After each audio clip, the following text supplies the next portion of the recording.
pessoal, tudo bom com vocês? Me chamo Geraldo Cisneros e sejam muito bem-vindos a mais um episódio do podcast Como é que é? Bora nessa matar a curiosidade?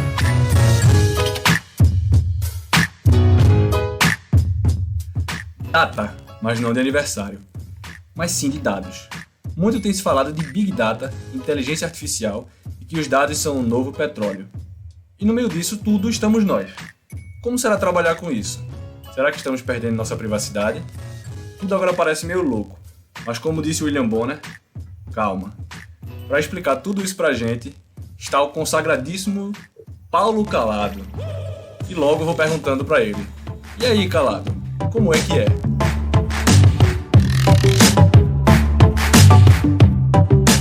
E aí, Telo, boa noite. Fala, bom dia, boa tarde, boa noite, pessoal aí que tá nos ouvindo, né?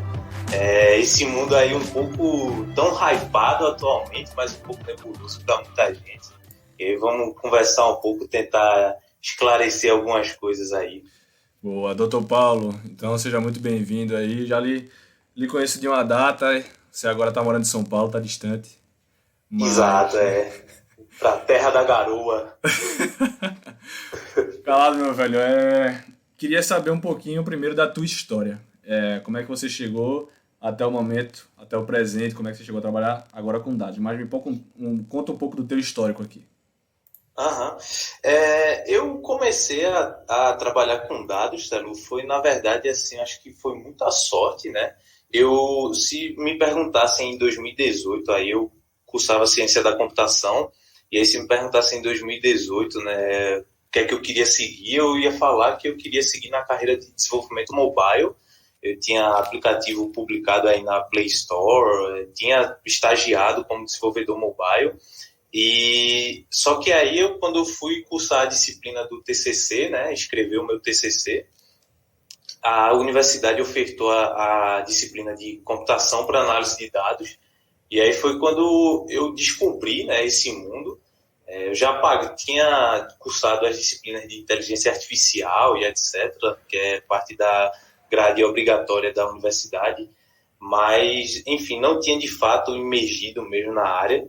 E aí na mesma época surgiu a oportunidade de estagiar na Inloco, que era uma empresa que eu tinha muita vontade de entrar, e na área de análise de dados, né? Sim. E aí, enfim, consegui passar lá no estágio e terminei entrando de vez, mergulhando a fundo na área, né? E hoje em dia, tudo que eu leio, pesquiso, estudo é, de fato, voltado para dados. Ainda tenho esse background aí de desenvolvedor que eu não pretendo largar, mas o que eu pretendo seguir hoje é aí nessa área. E aí terminei que a Inloco é uma empresa de Recife, né? Mas eu tem escritório aqui em São Paulo, e aí eu vim para cá há quase um ano já, para você através da Inloco? Isso, eu vim para cá através da Inloco, porque todos os meus clientes, tanto internos quanto externos, né, todos eles estavam aqui em São Paulo, e aí não fazia muito sentido eu continuar em Recife, né? E aí vim para cá. Sim, me explica um pouquinho do que a Inloco faz, Paulo, porque é uma empresa gigante hoje aqui no Recife, né? Tá até no Porto Digital, incubada lá, estava incubada um tempo. Mas qual é o trabalho da Inloco? Até de André. André até jogou no time do Recife Marinho de futebol americano, tudo, bem no comecinho. Exato. Mas fala um pouquinho do que é o trabalho da Inloco, que é bem interessante. De início, ela é uma empresa de geolocalização, né? Então ela tem tecnologia aí instalada nos smartphones de aplicativos parceiros. E aí, de início, o principal produto dela o primeiro produto assim que foi rentável realmente foi o produto de mídia contextualizada, né? Então, você recebia campanhas e anúncios, né, nesses aplicativos parceiros da Inloco que tinham a ver com o contexto que você estava inserido, sabe? Então, por exemplo, na verdade, o cara que baixou o aplicativo e está usando, né? Exatamente. Então tem aqueles bannerzinhos, sabe, no aplicativo, e aí você recebia uma propaganda relacionada ao contexto que você estava inserido. Por exemplo, tipo, um cara foi na academia, acabou de sair da academia. não vai fazer sentido eu impactar ele com, sei lá, uma propaganda da Pizza Hut, né? Do McDonald's. Tipo, vai ser uma senhora sacanagem eu fazer isso com ele, né? Aí, então, tipo, a Inloco era muito boa em impactar a pessoa certa no momento certo, sabe? Uhum. E hoje em dia, a Inloco está com outro produto agora, que é o produto aí de segurança, né? Então, você evitar fraudes, mas mantendo a privacidade do usuário, que é uma bandeira que a empresa tem no seu core, né? Porque é muito isso, a questão de privacidade também. O celular hoje, eu tenho a impressão, e tenho a impressão não, eu tenho quase certeza que o celular está ouvindo o que eu estou falando, inclusive neste momento. Daqui a pouco, quando eu entro no site globo.com, ele olha assim, ele pensa, aí ouve o que eu estava falando antes, aí ele vai lá e me oferece o produto, tá ligado? Exatamente. Eu senti que você falou de viagem para Espanha. Aí ele chega, vê uma viagem, então, promoção, Espanha, você faz caramba. Velho. E aí passa o resto do mês enchendo o saco com promoção, né? Mas de fato, mesmo e tem casos que tipo, você comprou a coisa e você continua recebendo a propaganda daquilo ali. Mas de fato, sim, tem essa preocupação, porque não é paranoia, não, sabe? Tipo, essas grandes marcas e grandes aplicativos aí, eles escutam as conversas das pessoas. Com certeza. Mas aí, Calado, uma coisa... Tem um momento que eu vou te chamar de Paulo, tem um momento que eu vou te chamar de Calado, mas enfim, Calado. Fique à vontade. Eu fui para uma palestra do Silvio Meira, e aí... Primeiro que eu não entendi muita coisa do que ele fala, porque ele fala uns termos, e ele é um gênio, enfim, tem umas coisas que ele vai embromando uma coisa na outra, você vai se perdendo no meio, enfim. Mas ele fala muito termo técnico, né? E você que não tem a prática termina sem entender. Mas uma coisa que eu peguei ali na palestra dele é que ele disse que programação é basicamente a língua do futuro. Que você não é inglês, não é mandarim, não é nada, é programação. É bem por aí mesmo, explica um pouquinho do que é programação e se faz sentido isso aí que ele... Sim. Primeiramente, Silvio Meira aí é um cara excepcional, né? É uma enorme referência aí na área. O Porto Digital aí, o César, né? Grandes empresas e tal surgiram por conta dele. E sim, ele tem razão, porque o pessoal estima muito, né, que hoje em dia, por exemplo, os empregos que exigem uma certa qualificação, eles exigem inglês, né, das pessoas, um inglês básico, um inglês intermediário, e o pessoal estima que no futuro próximo esse inglês vai ser, além do inglês, né, vai ser exigido esse conhecimento de programação, né? Isso porque não só o técnico, Telo, mas quando você desenvolve, né, a programação, ela abre sua cabeça para você olhar problemas de formas diferentes, sabe? Porque quando você trata de programação, e programação nada mais é do que você, enfim, pedir para que o computador execute alguma tarefa, né? E o computador, no fim das contas, ele só entende 0 e 1, é o que ele entende no final das contas. Então você tem que ser muito claro, muito objetivo, muito assertivo no que você está programando. E isso abre sua cabeça para resolver problemas, sabe? E aí, hoje tem escolas no Brasil, né? Inclusive, felizmente, algumas escolas já estão começando a colocar a disciplina de programação aí na grade curricular do ensino médio, ensino fundamental, né? Para o pessoal já ter essa noção de desenvolvimento desde cedo, né? Que ajuda bastante. Independente se você vai seguir na área ou não de desenvolvimento, né? Você vai se tornar um desenvolvedor, um programador mesmo. Os conceitos que a programação lhe dá, né? Os algoritmos que você aprende, algoritmo, para quem não sabe, algoritmo, e é um termo que o pessoal usa muito hoje em dia, né? Algoritmo para lá, algoritmo para cá, é só um conjunto de passos mesmo. Então, por exemplo, uma receita de bolo é um algoritmo, sabe? Sim. Você vai seguindo aquele passo a passo ali. A mesma coisa acontece quando você desenvolve. Você vai criando um passo a passo que o computador vai seguir e o resultado daquilo vai ser um programa, vai ser um aplicativo. Então, o que a programação tem para te auxiliar é, de fato, nessa resolução de problemas, sabe? Te ajudar a olhar os problemas de uma forma mais clara. A gente vai terminar entrando nesse papo aí de mercado de trabalho, de como essa programação está substituindo ou não substituindo alguns empregos, enfim, mas a gente vai terminar enveredando por aí. Mas na apresentação eu terminei começando falando de dados. E aí, na verdade, eu preciso entender exatamente a importante definição do que são esses dados, o que é um dado. Uhum. O dado, a gente pode pensar ele como uma transação, sabe? Então, tudo que você faz no computador, no celular, termina gerando uma transação, né? Então, você se comunica com a máquina e a máquina vai guardar aquilo ali em algum lugar. E aí, o dado pelo dado, né? Ele não tem muito valor.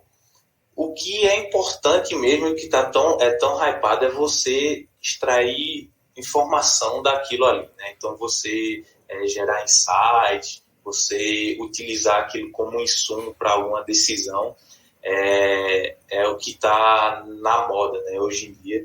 E aí, mas o dado mesmo, o dado bruto, ele é só um monte de número armazenado em algum banco de dados no meio do planeta, assim, literalmente, sabe? Entendi. É que semana passada eu conversei com o Léo Ferreira, ele falou meio que isso.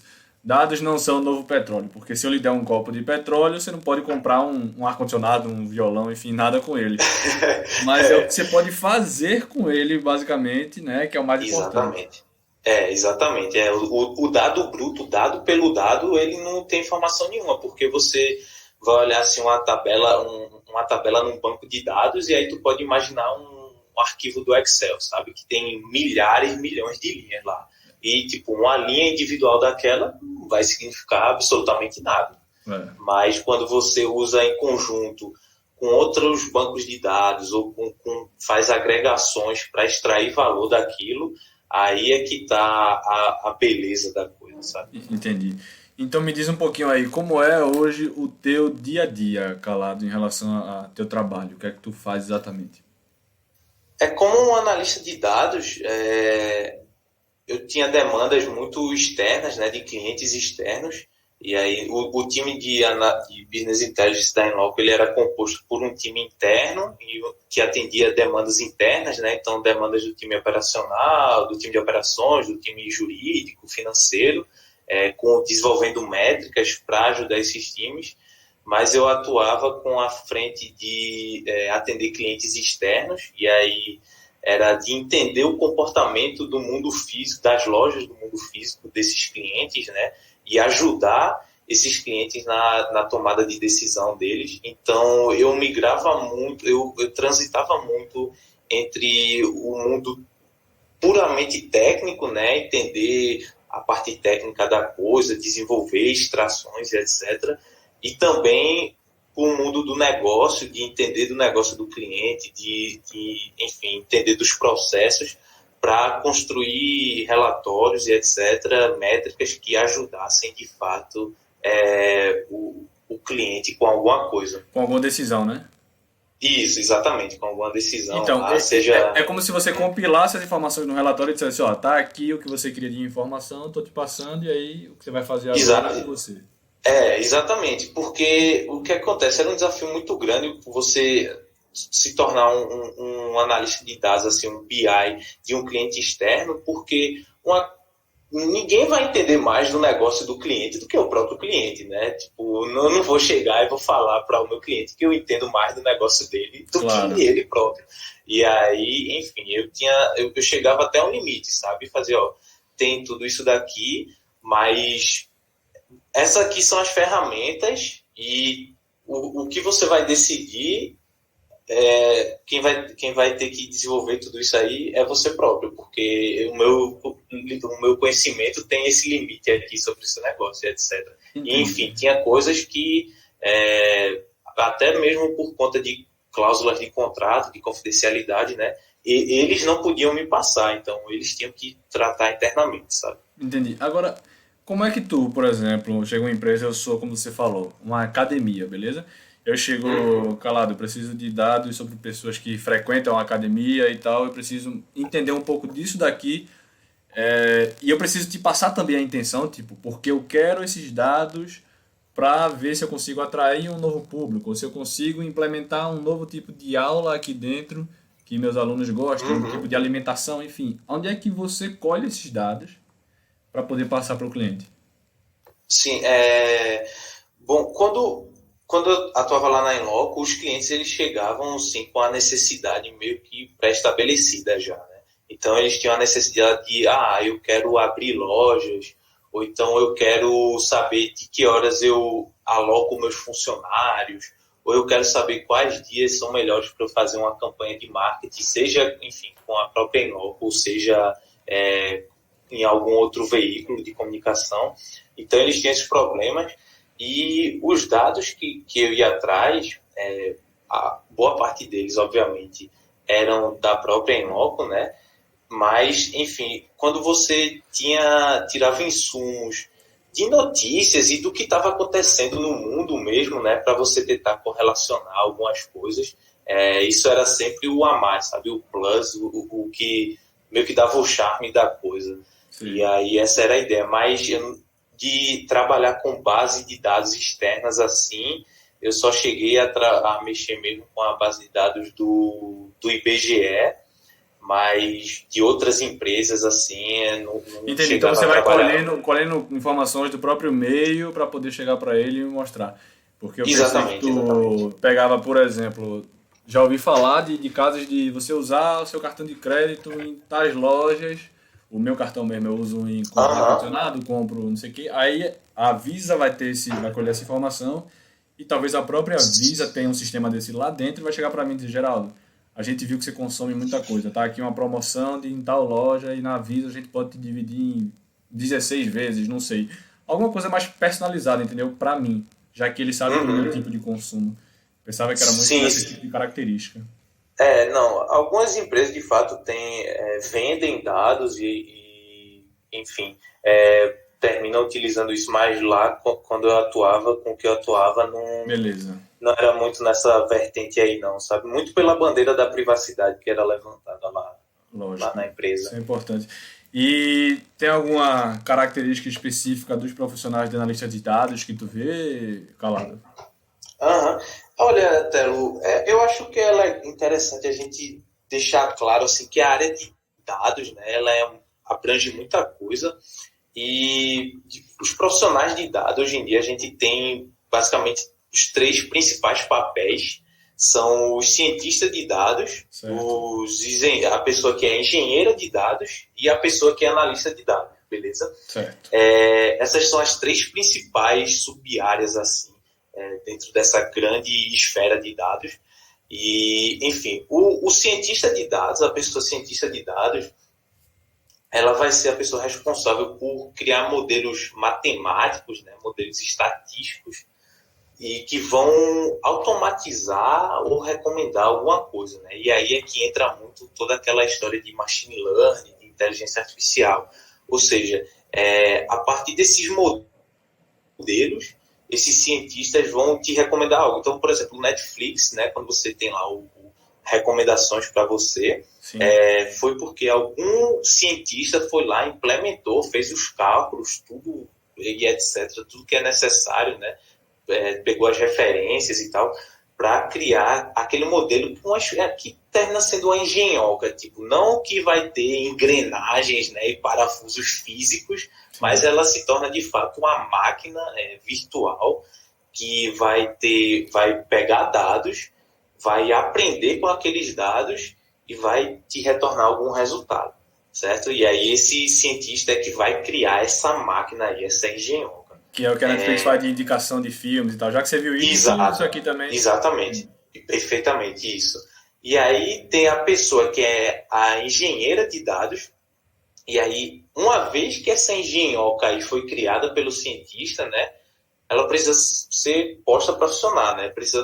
Alguém precisa ir lá e colocar de fato aquilo que o pessoal chama em produção, que é, agora vamos colocar isso daí para rodar no mundo real, de fato. Certo. E aí a pessoa engenheira de dados é que vai criar todo o ambiente, toda a estrutura necessária para que essa engenhoca passe a funcionar, certo? E aí tipo, vai alimentar tabelas em bancos de dados, enfim, vai de vez consumir os dados que precisa e deixar tudo bonitinho, rodando, para que aí sim possa aparecer no teu Netflix lá, toma aqui tal filme, tal série, baseado no teu gosto, certo? Então, o cientista é muito essa parte teórica, e a pessoa em engenharia é muito de colocar de executar, né?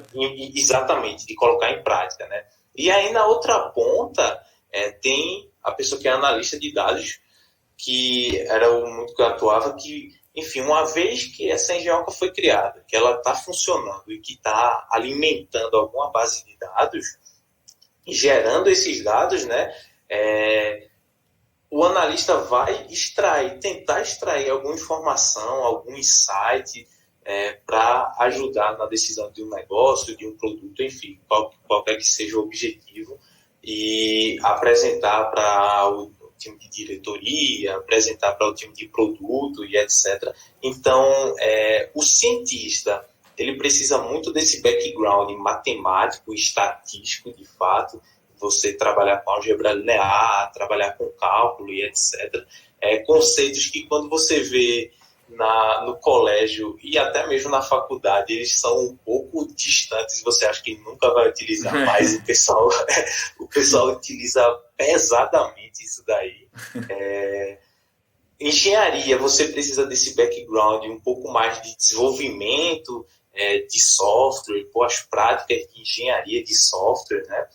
E a pessoa analista de dados ainda precisa de um pouco de desenvolvimento, afinal você vai precisar extrair esses dados de algum lugar, e para isso você dificilmente não vai precisar programar, mas também precisa ter um pouco das soft skills de entender de negócio, né, de entender de processos, de saber passar a informação para o cliente, e passar a informação para um pessoal que não vai ter o background técnico que provavelmente ele tem.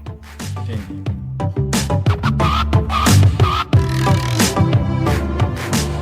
Massa, muito importante saber esses 3 pontos, porque assim, a gente sempre acha que, na verdade, eu sempre entendia que uma pessoa só programava, um profissional só programava tudo. Exato. Em organizações assim de menor porte, isso de fato é verdade, sabe? Termina tudo concentrando em uma pessoa. Mas empresas maiores e etc., esses papéis eles já são muito bem definidos, sabe? Muito bem separados, o que cada um vai fazer, porque é muito comum um profissional de dados transitar nessas áreas, né? Então, por exemplo, eu tinha projetos de ciência de dados dentro da Inoco, eu também mexia um pouquinho mesmo com a parte de engenharia, mas eu era de fato pago para ser analista de dados, né? Mas transitava aí entre esses 3 mundos, só que quanto mais bem definido o papel for, melhor para a organização. Ô, Calado, eu tenho uma curiosidade, na questão de programação, tudo que a gente está falando aqui, dados e tudo, existem vários tipos de programação, de linguagem, né? Isso, exato. Tem Java, tem não sei o quê.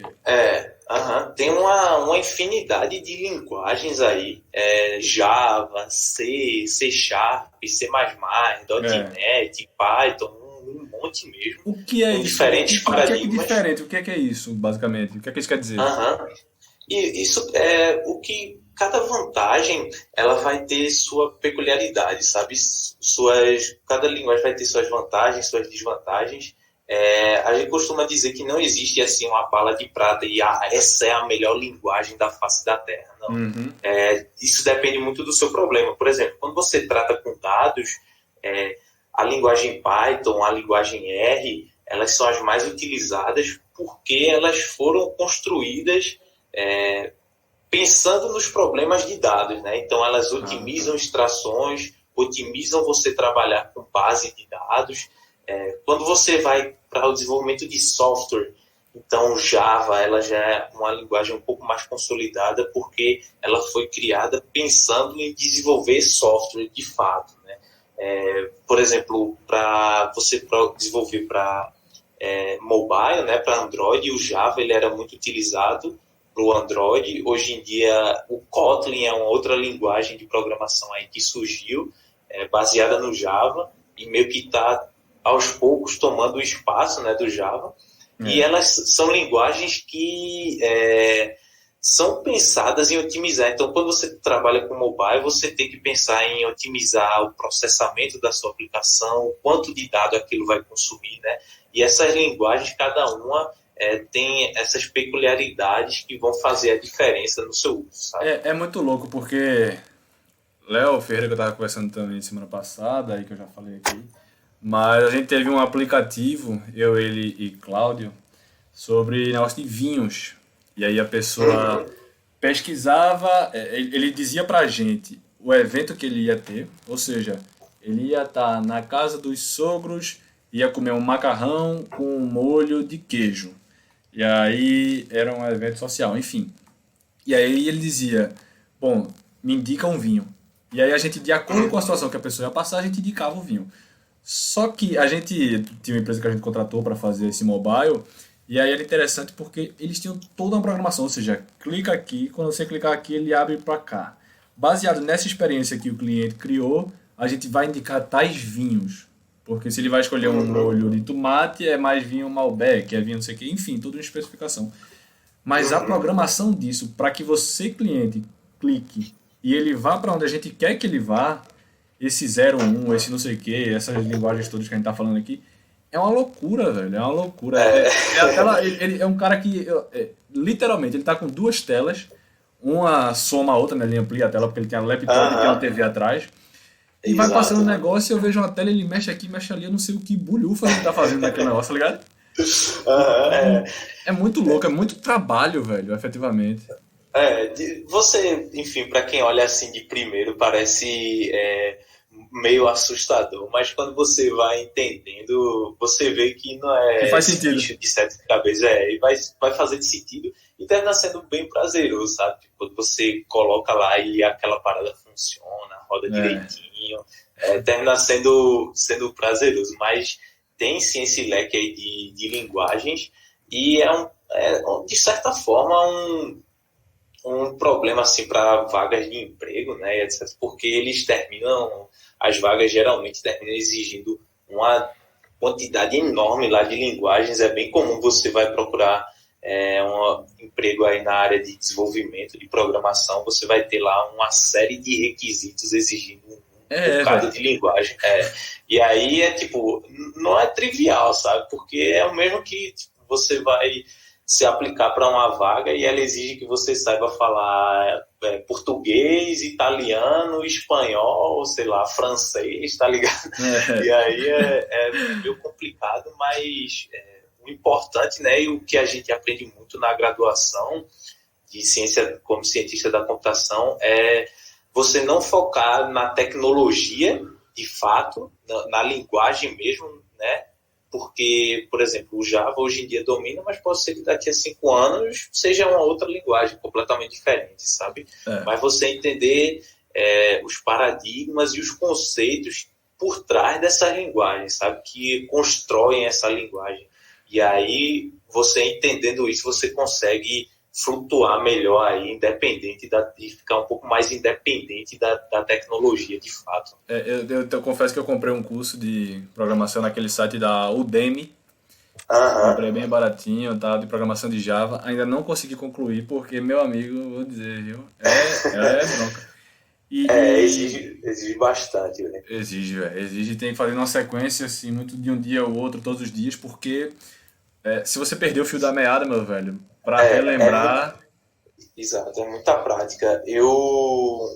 Enfim, quando estou de férias da faculdade, etc., e eu passava assim 2 semanas sem programar, sem nada, você já começa a sentir a diferença e começa a ver que está enferrujando. Então, é uma área que tem que se manter constantemente atualizado e constantemente praticando, sabe? Porque senão, hoje é uma coisa, daqui a 2 semanas é outra, e é melhor tu aprender, porque o que tu tá fazendo aí já tá cai em desuso e o teu sistema todo fica comprometido por causa disso. Aí o cara precisa estar sempre atento aí, sempre praticando. Ô, Calado, a gente falando de dados, tem também uma coisa que está muito em voga, muito na moda aí, internet das coisas, né? E aí me define um pouquinho também, a gente já definiu o que é dados, me define também o que é essa internet das coisas aí. A internet das coisas, Telo, ela é bem simples. É o conceito de que tudo vai estar conectado, né? Então, hoje em dia a gente já vive muito isso daí, que é o teu smartphone está conectado com o teu smartwatch, que está conectado com o teu computador, que está conectado com o teu assistente pessoal que tu tem em casa, o Google Home, um Alexa da vida. Então, o conceito de internet das coisas é que as coisas estarão se comunicando entre si, né? Tem até aquele negócio de máquina de lavar, eu posso ligar pelo celular, ver a consumação, que é basicamente isso, né?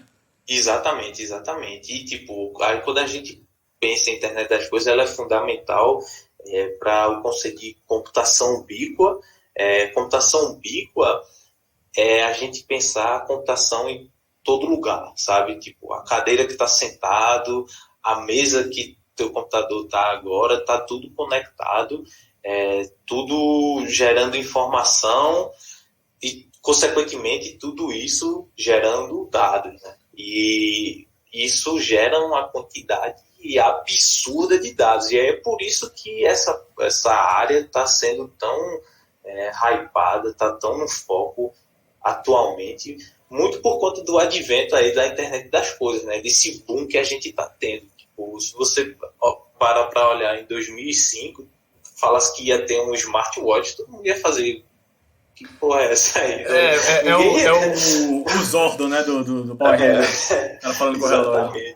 Velho, ninguém ia entender nada. Então, tipo, a quantidade de dados em 2005 nem se compara à quantidade de dados que a gente tem hoje, muito por conta da internet das coisas, né? De tudo tá conectado.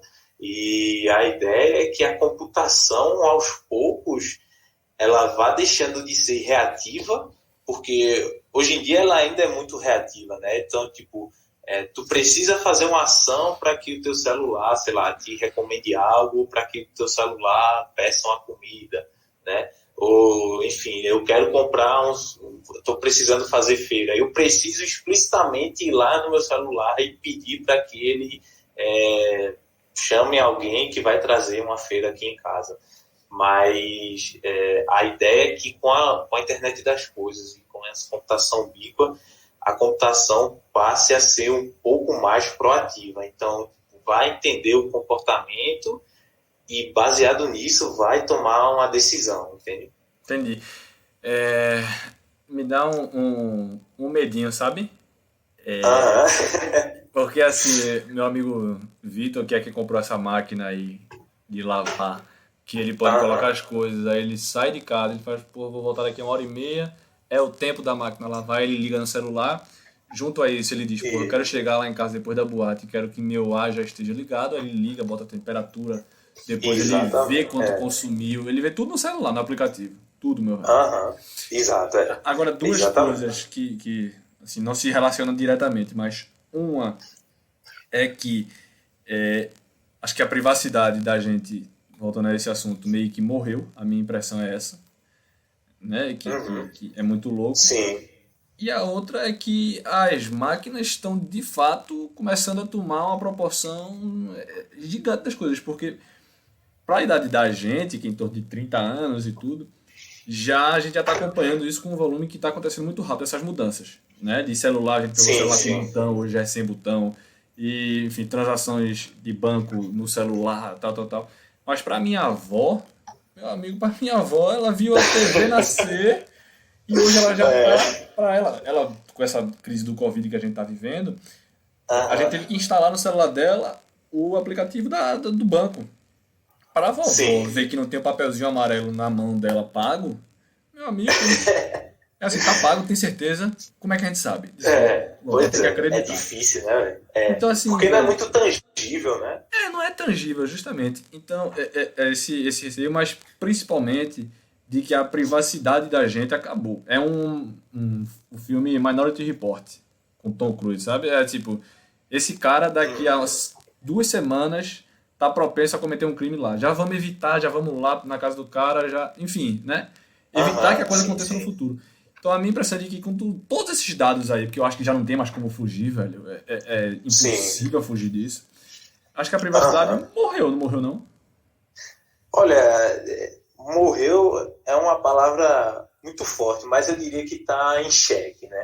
Tipo, é um assunto bem, bem polêmico, não só no mundo dos negócios, mas também na academia, de fato, o assunto da privacidade, né? Por quê?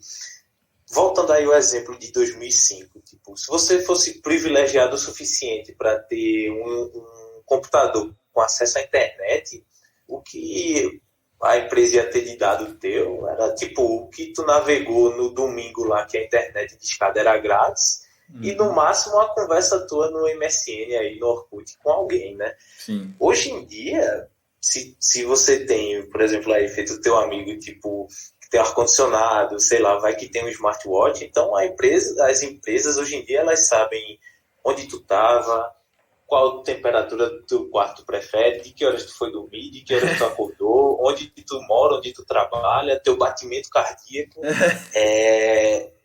consegue entender muita coisa e saber muita coisa sobre você. E isso levanta uma série de preocupações de fato, né? Tipo, na China, principalmente, tem uma série de problemas relacionados à privacidade, porque o WeChat, né? Quem conhece o WeChat é um super aplicativo da China, é tipo WhatsApp, Uber, Rappi, banco, absolutamente tudo que você faz por celular na China, você utiliza o WeChat, que é esse super aplicativo aí. Quem não conhece, vale até a pena dar uma olhada aí depois. E o governo chinês, ele sabe sobre esses aplicativos, tem os dados desse aplicativo, né? E, por exemplo, você não atravessa a rua na faixa, o governo multa e, tipo, bota uma foto sua no sinal lá, faz um public shame seu pra, tipo, esse cara aqui não passou no sinal, né? E até mesmo, tipo, de reconhecimento facial para, enfim, identificar criminosos, né? Só que isso é um problema muito pesado, porque pode ser que aconteça algum erro e você identificar uma pessoa errada, né? E quando você está tratando os dados de alguém, privacidade, ele é um direito fundamental de cada um, né? Então, você ferir essa privacidade já se mostrou, por exemplo, no caso aí da Cambridge Analytica, que foi aquele famoso das eleições, né, de 2016 lá nos Estados Unidos. Sim. E, tipo, a privacidade das pessoas foi ferida e isso impactou no processo eleitoral, no processo democrático, né, de uma nação. Que foi na eleição de Donald Trump, né, agora, né? Exatamente, exatamente. Inclusive tem um filme, acho que deles, falando deles na Netflix, muito, muito legal, falando sobre essa crise, esse negócio do problema do Cambridge. Eu esqueci o nome, é alguma coisa privacidade, algo assim, né? Eu esqueci o nome, mas é um documentário, um filme bem massa. E então, de fato, tipo, tem que ter essa preocupação, porque você vai ter os seus dados, tipo, toda a sua vida vai estar exposta na internet, sabe? Então, alguém mal intencionado que tiver acesso a isso pode literalmente acabar com sua vida. Tipo, ela não vai lhe matar, botar uma arma na sua cabeça, mas ela pode lhe destruir, sabe? Ela pode tirar o dinheiro da sua conta bancária, pode, sei lá, acessar todas as informações sobre sua família e até mesmo lhe ameaçar com sua vida. Tipo, se eu sei onde essa pessoa mora, onde essa pessoa trabalha, toda a rotina dessa pessoa e quero, enfim, fazer algum mal a ela, se torna muito simples, sabe? Uma vez que você tem acesso a esses dados aí, essas informações. O cenário positivo, né, disso daí é que já existem frentes batalhando por essa privacidade, né? Então a gente tem a GDPR, né, na Europa e em alguns estados dos Estados Unidos, principalmente na Califórnia, que é onde está o Vale do Silício, que são leis para proteção dos dados, né? Aqui no Brasil tem a LGPD, que estava para entrar em vigor aí em agosto desse ano, mas talvez seja adiada aí para o ano que vem, ou até 2022, e que são leis, né, regulamentações que se preocupam com com os dados individuais de cada um. Alguns sistemas, Telo, eles, no final das contas, eles vão precisar, tipo, não tem como o banco não saber quem é Telo, né? Tipo, ele vai ter que saber suas informações pessoais, mas que seja o mínimo possível dessas informações. Sim, sim. Uma rede social, por exemplo, ela não tem para que saber informação bancária minha, ela não tem para que saber que, sei lá, Paulo mora em tal endereço e trabalha em tal endereço, Isso. sabe? Ela não tem para que saber isso daí. Então, essas leis e regulamentações visam esses problemas daí. E quando você para pensar, Telo, em recomendação, né, feito a gente estava falando e tal, parece meio que um trade-off aí pesado, né? Porque como é que, se eu preciso de muita informação sobre você para te recomendar algo mais assertivo, né? Como é que eu vou te recomendar algo uma vez que essas informações não podem ser coletadas? Entende? Tipo, Entendo. tu pensa num relacionamento, pô, tu tem o teu companheiro, tua companheira lá, como é que você vai saber lidar situações? À medida que você conhece mais aquela pessoa, você vai saber lidar melhor com as situações, né? Pois é, eu fico meio na dúvida disso, sabe, Calado? Eu sou muito dessa linha de privacidade, mas também me sinto, tipo, teoricamente confortável em dizer, ó, eu sou isso daqui, não tenho nada para esconder.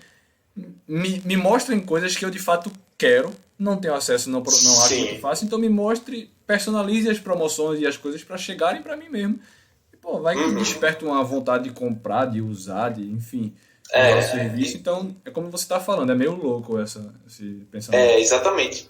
Parece ter esse trade-off aí de personalização e privacidade, tipo, e aí é o desafio, né? Tipo, como é que eu vou te recomendar algo específico teu sem necessariamente saber quem você é, né? E aí parece uma viagem muito maluca, mas existem sim métodos matemáticos que conseguem resolver esse problema aí, sabe? De gerar, querendo ou não, cada um tem seu estilo de vida, enfim, suas personalidades, mas existem grupos de comportamentos mais gerais, assim, que você se enquadra, sabe? Você termina se enquadrando, e aí a ideia desses métodos e etc. é tratar com grupos e não especificamente com aquela pessoa, sabe? Mas mesmo tratando especificamente assim, ainda dá, utilizando uns cálculos muito malucos mesmo, de verdade, ainda dá para você, tipo, entender sobre aquela pessoa, dá para eu saber quem é Paulo e todas as peculiaridades de Paulo sem necessariamente saber quem é ele, sabe? Entendi, invadir totalmente a sua privacidade, né? Exatamente, dá para você ter recomendações assertivas de fato, sem necessariamente você precisar invadir e coletar todos os dados possíveis daquela pessoa. Se isso é algo trivial, não, longe disso. É um problema muito complexo que está muito quente aí na academia e tal, com muita gente tentando resolver, porque essa preocupação de dados, de privacidade, tem que ser levada em consideração, tipo, é uma bandeira que tem que ser levantada desde já, sabe? Porque se começar a meio que abrir a porteira uma vez para voltar, não tem como, sabe? Então, tipo, um exemplo muito bom é o de farmácia, sabe? Então, na farmácia, você vai na farmácia e pede lá o seu CPF. Eu mesmo nunca coloco meu CPF em absolutamente lugar algum, porque tipo, eu não sei o que é que ele pode fazer com aquilo, sabe? Eu posso pensar, tipo, eu não tenho nada a esconder, de fato, ainda bem que eu não tenho nada a esconder, mas, tipo, se eu chego lá na farmácia e dou meu CPF e dou meu plano de saúde, tipo, vai que o meu plano de saúde tá vendo que Paulo tá comprando tal remédio, então talvez ele esteja com tal doença e aí por isso eu vou aumentar o plano de saúde dele, sabe? Você não sabe a consequência disso, né? Nem pra onde vai.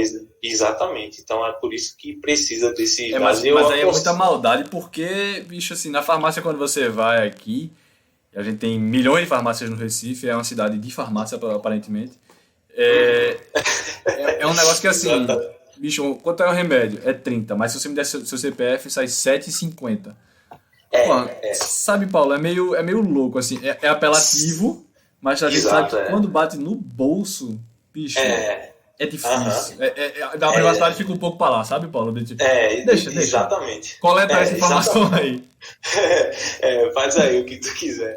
Mas, tipo, essas leis e regulamentações visam justamente atacar esses problemas, porque para entender, tipo, pô, faz sentido, dado que aquilo ali está coletando, faz sentido a farmácia coletar o meu CPF, para que finalidade ela está usando, sabe? Então, tipo, uma das principais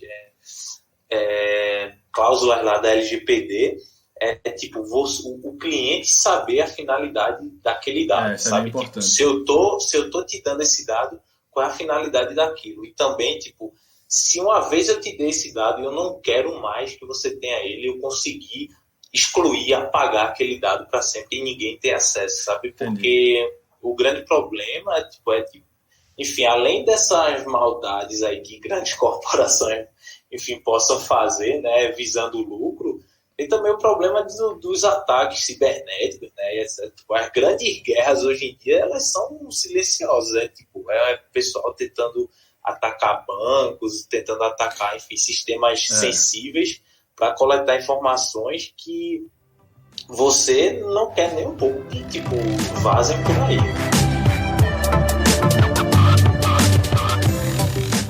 E outra coisa que é muito louco, você entra às vezes aqui no Google, dá acesso normal, e você entra num site de viagens, sei lá, uma empresa aérea, e vai comprar uma passagem. Ele muda o preço de acordo com a sua localização. Ele sabe que você está acessando a internet do Recife, e ele sabe que você está acessando a internet de São Paulo. Então, se você procurar a mesma viagem, mesmo período, mesma coisa, ele vai dar preços diferentes. E é muito exatamente. louco, assim, diferente não só pela localização, claro, que São Paulo para Buenos Aires é mais barato, pela distância, sim, perfeito, mas se você for procurar uma coisa muito assim, vai ter uma disparidade grande, velho. E se você entra, já tentei entrar como anônimo aqui no Google, numa empresa, o preço no meu computador, só de entrar no anônimo, já é diferente. Exatamente.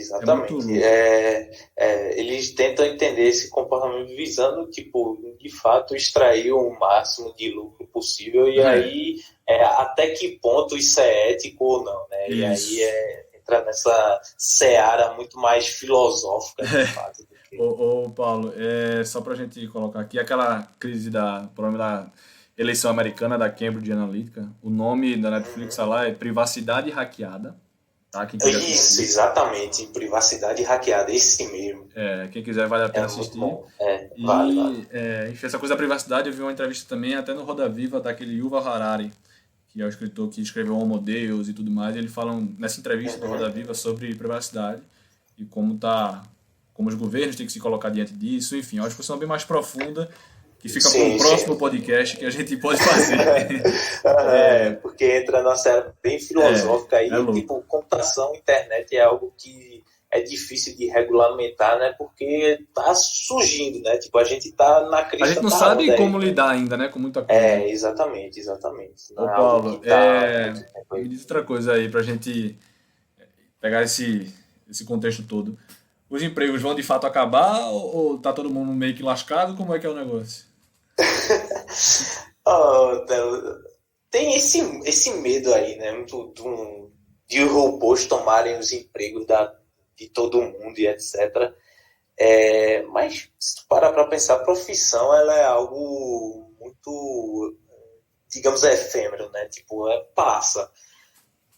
No começo do século XX, por exemplo, as grandes fábricas tinham uma pessoa que era paga para, quando chegasse perto da hora de começar o trabalho de todo mundo, essa pessoa ia batendo assim na janela de todo mundo e acordando os funcionários da fábrica para irem trabalhar, né? Então, tipo, as pessoas eram o que um despertador é hoje em dia, né?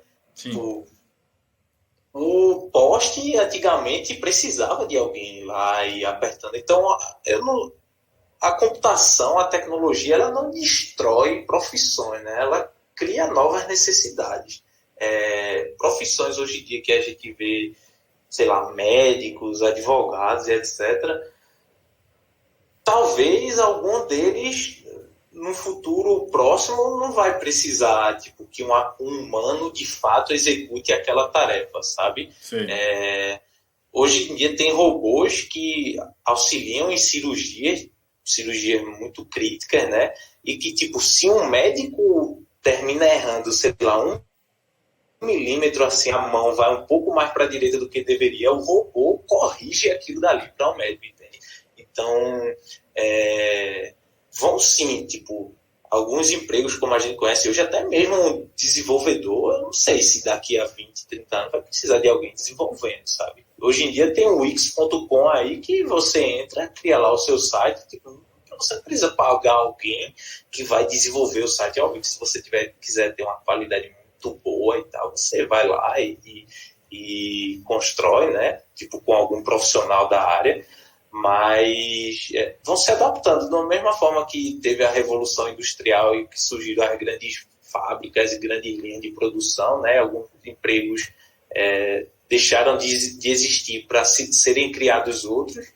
Essa revolução tecnológica que a gente está vivendo vai sim, tipo, alguns empregos, até mesmo esses mais tradicionais, eu não duvido nada, daqui a 20 anos, tipo, grande parte das cirurgias, pelo menos as mais básicas, né, um robô tá lá fazendo, sabe, tipo, um processo judicial, tem um robô tocando aquilo ali, sabe, porque, e com isso vão surgir necessidades de outras profissões, sabe, tipo, a gente tem que pensar que o computador, um robô, no fim das contas, quem criou aquilo foi um humano para satisfazer alguma necessidade, sabe? Automatizar alguma tarefa. Fala muito disso. Automatizando é uma coisa que era muito repetitiva, né? Exatamente como você falou. Uma coisa que, assim, a gente não precisa não tem um raciocínio que precisa ser feito, uma criatividade, uma coisa diferente. É uma coisa que como todo mundo fala muito, aquele pessoal que ficava nos caixas em shopping. Pô, tirou. Exatamente, né? E tira outras pessoas profissionais. Normal. Isso. Tipo, tira, mas cria oportunidades em outros setores, sabe? Mas, de fato, algumas profissões aí podem ser, sim, terminar sendo substituídas pela máquina, mas não é pensar que isso vai ser um apocalipse e todo mundo vai perder o emprego, mas que vão se criar outras necessidades, sabe? E que os carros vão virar robôs e invadir a Terra. Exatamente. Tipo, e eu vou te ser bem sincero, tipo, se daqui a 20 anos precisar fazer uma cirurgia e eu tiver que decidir entre um robô e um humano, eu não vou ter dúvida que eu vou decidir entre um robô, porque a chance de um robô errar e tal é muito menor do que a de um ser humano, né? Porque a gente está suscetível a um monte de erro aí, enfim, pode não estar num dia bom, e isso não acontece com o computador, né? Não tem essa de, hoje o meu computador acordou num dia ruim, sabe? Ele teve algum problema.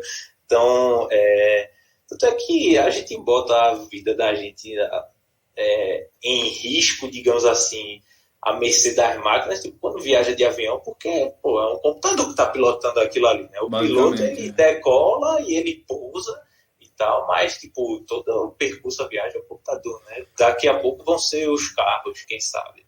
Aí, tem também na Netflix uma série que é bem interessante, falando um pouco sobre tecnologia e humano, como as tecnologias podem afetar o futuro, que é um futuro bem louco, assim, que é o Black Mirror. Black Mirror de espelho, né? Em inglês, Black Mirror. E aí, velho, eu já vi uns episódios assim, é assustador. Mas um deles me pegou muito, de jeito assim, que foi... É na primeira temporada ainda. Que é um cara que tá num carro, ele é um Uber, e ele fica embaixo de uma empresa esperando alguém desta empresa descer e entrar no Uber dele. Em dado momento, ele pega uma pessoa, sequestra e faz, olha, ligue pro dono da empresa. E aí, como se fosse, sei lá, um Twitter da vida. E aí, enfim, ele quer falar com o dono da empresa porque ele, ele era um cara casado, e aí ele teve um acidente de carro que a esposa dele faleceu. E faleceu porque ele estava usando a rede social do cara. Deu pra entender? Então, assim, ele estava dirigindo, viu uma notificação como se fosse do Twitter, foi ver a notificação. Quando viu, bateu o carro. Então, assim, E ele se sentiu muito mal, disse, pô, eu quero falar com o dono do Twitter, não, o Twitter, né, de uma rede Sim, social enfim, fictícia, mas é muito louco, porque você vê o impacto da tecnologia no dia a dia, como a gente corre risco de vir dirigindo um carro e ao mesmo tempo usando o WhatsApp ou ligando no celular e tudo. Então tem algumas coisas que são muito, fogem muito, é futurista total esse seriado, mas tem, por exemplo, esse episódio que me pegou e disse, pô, é mesmo, velho. E aí você, quando acaba o episódio, você fica meio... Eita, vou esconder o celular ali no porta-luva logo pra não mexer, tá ligado? Exatamente. É meio assustador como a gente não percebe, mas a tecnologia está inserida totalmente já no nosso cotidiano. Demais. Nos problemas, enfim, de ansiedade da sociedade, de tudo isso, né? Exato. Tipo, tratando aí nesse ponto de carros autônomos e tal, teve até uma polêmica muito grande, porque um carro autônomo terminou atropelando uma pessoa, era um carro autônomo da Uber, se eu não me engano, que atropelou, né? Essa pessoa veio a falecer, uma fatalidade, né? E gerou uma polêmica muito grande, tipo, será que será que isso é seguro mesmo? Mas eu vou te contar, tipo, é muito seguro, sabe? Tipo, ele não vai ter o erro feito, tu falou, o humano vai lá checar o WhatsApp. Tipo, ele não vai ter aquele momento de distração, sabe? De desatenção que pode significar, causar um acidente, né? Sem contar que tem muito benefício de, tipo, você pensa que todo mundo tendo um carro autônomo, né? Com os carros autônomos, tipo, trânsito, os trânsitos que a gente conhece, por exemplo, o trânsito daqui de 6 da tarde de São Paulo, ele meio que deixa de existir, sabe? Porque não vai ter a necessidade da quantidade absurda de semáforos e etc. que a gente tem por aí. Porque os carros vão se comunicar, né? Exatamente, eles vão estar se comunicando. Então, tipo, ele não tem por que parar num sinal vermelho para deixar o outro passar. Ele passa ali, se tiver alguém ou algum outro carro chegando, ele se comunica e faz, para aí, deixa eu passar, acabou, sabe? Vai seguindo. Então, por isso que eu digo que, tipo, se daqui no futuro vou andar de carro e eu puder escolher entre um carro autônomo e um carro dirigido por humano, eu vou escolher um carro autônomo, por certeza. Opiniões polêmicas, médicos, Carlos, calado tá soltando, aliviando. Quer viver no mundo dos Jetsons. Eu queria, viu, velho? Quanto mais conforto eu tiver, véio, graças à tecnologia, melhor, viu? Ô, Calado, então, ó, não precisa ter muito medo em relação aos empregos, porque, pelo que você me disse, a gente tá percebendo as coisas estão mudando, mas a gente vai se adequando como sempre foi, né? Só que a sim, exatamente. Mais rápido. Exato, isso é da natureza humana, sabe? Da história, você parar, olhar aí pra história, feito esse exemplo do despertador, da pessoa que ligava o poste, tipo, são empregos que são profissões que terminam sendo afetadas, uma hora ou outra vão ser afetadas, né? A grande questão é que hoje em dia até as profissões que exigem uma maior qualificação também podem terminar sendo afetadas, né? Mas não quer dizer que tipo, vai tirar o emprego da população mundial inteira, né? Mas vai exigir que vá se adequando conforme as novas necessidades. Ô, Calado, me diga uma coisa. Quem vive de dados, como é que é esse setor financeiramente falando? Dá para viver bem? Ganha-se bem nesse mercado? Como é que é isso daí?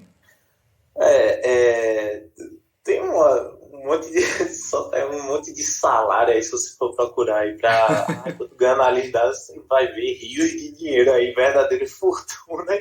Olha aí. Mas te confesso que a realidade não é bem essa não, né? Tipo, você ganha o suficiente, tipo, é uma área que tanto de dados quanto de desenvolvimento tal, exige muito de você, e alguns mercados, por exemplo, o mercado de Recife, eu te confesso que não é lá dos melhores.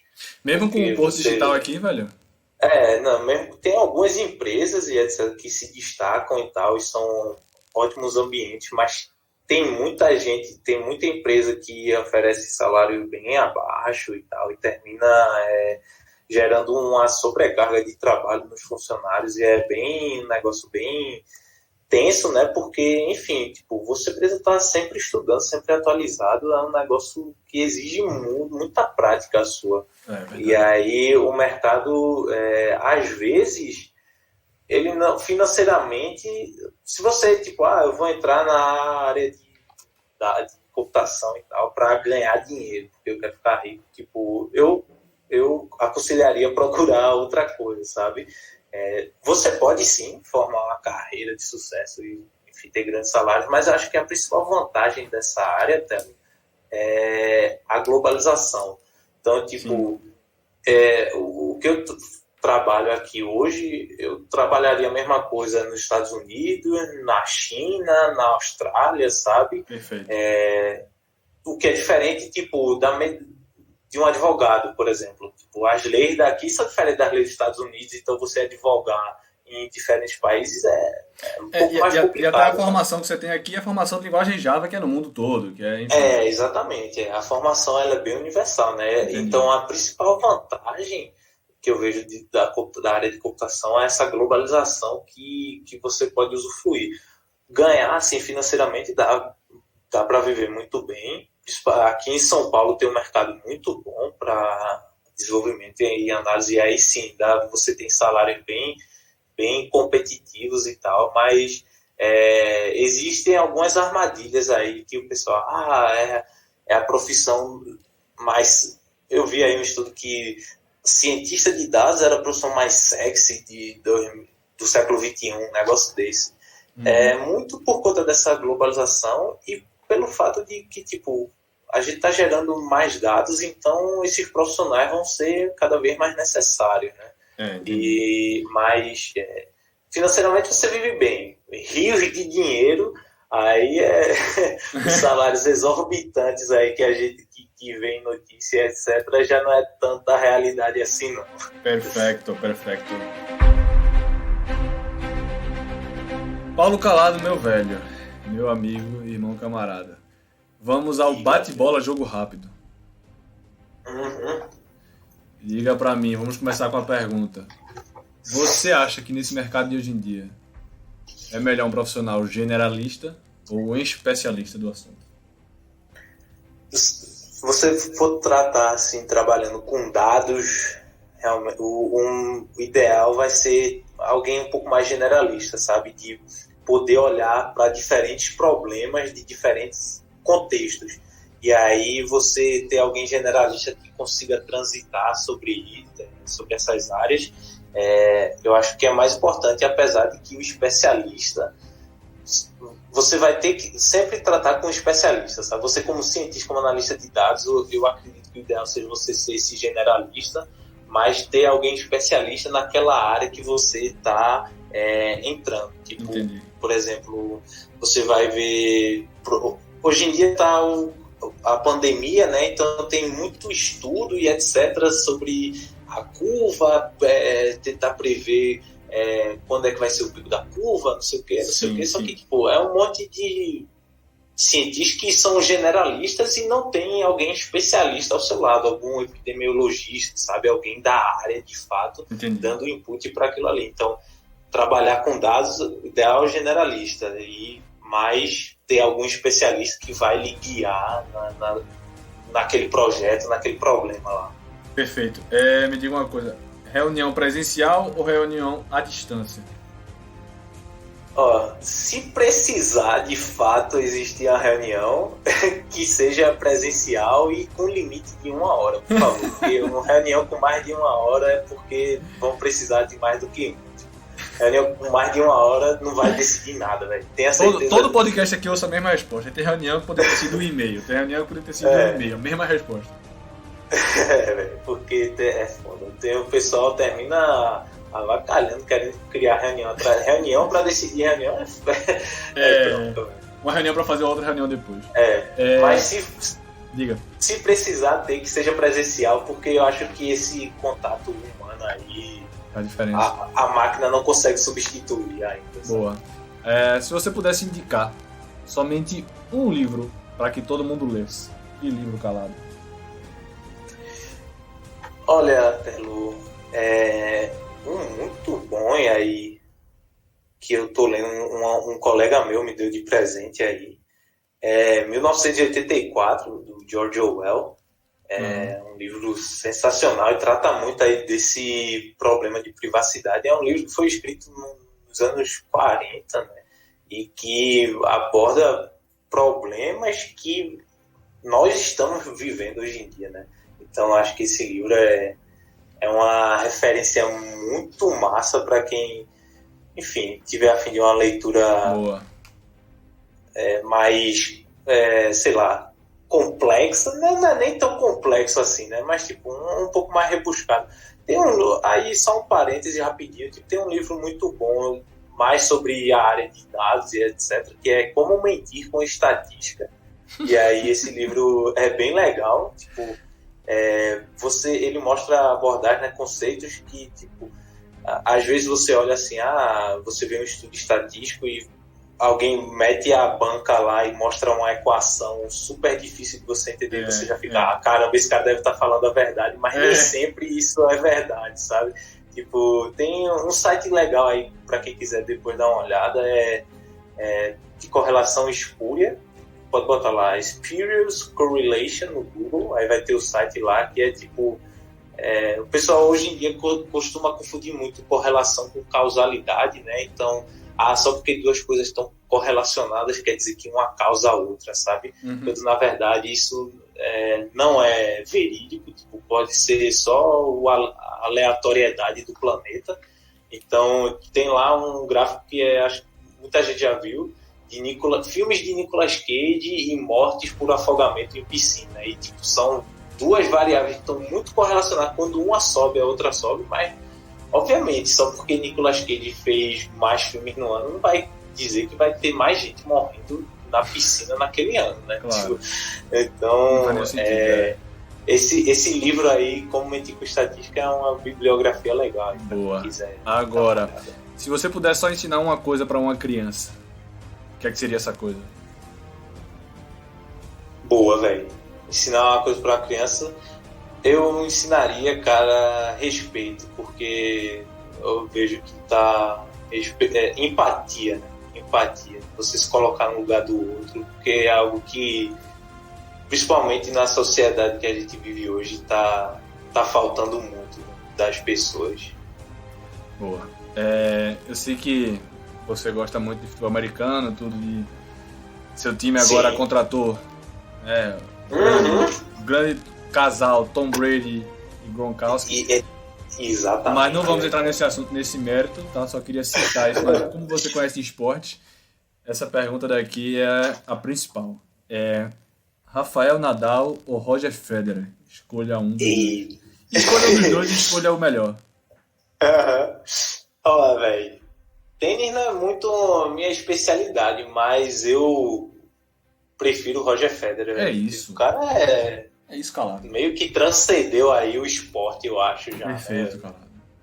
Não poderíamos terminar de forma melhor, meu amigo.